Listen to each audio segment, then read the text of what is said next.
20 sınaq test toplusundan 13-cü sınağın 29-cu sualına baxaq. A qutusunda, tutaq ki bu A qutusudur. A qutusunda 3 ağ 6 qara kürəcik var. 3 ağ 6 qara. B qutusunda isə 5 ağ 4 qara kürəcik var.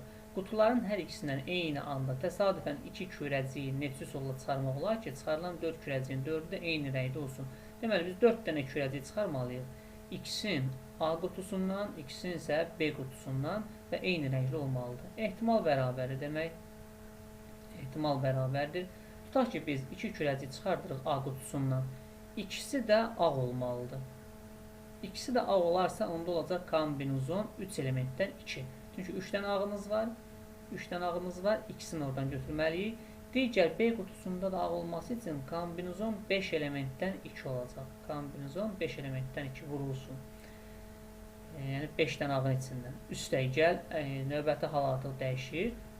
Bu dəfə ola bilər ikisi qara olsun. Onda 6 dənənin içindən seçilməlidir bu. Olacaq kombinizon 6 elementdən 2 vurulsun. Kombinizon B qutusunda isə kombinizon 4 elementdən 2. Bir də başdan deyirəm. A qutusundan 2 ağ, B qutusundan 2 ağ. O budur. A qutusundan 2 qara, B qutusundan 2 qara, o isə budur. Artıq bunları qaldı hesablamaq.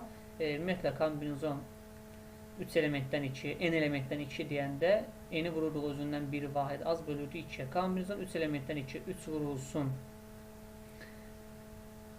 2 bölünsün 2'dir. Vurulsun kombinizon 5 elementdən 2, 5 vurulsun 4 bölünsün 2'dir. Üstə gəl 6 elementdən 2, 6 vur 5 bölü 2 vurulsun 4 vur 3 böl 2. Bu oldu 3 vur 10. Üzərinə gəl 30 vurulsun 4 3 12 yarısı 6. 30 üstə gəl 36, 30 üstə gəl 180. Düz hesabla 6 5 30, 30'un yarısı burada 15 eləyir. 15 vurulsun. Bu da olur 90. Bərabərdir. Doğru cavabımız 120.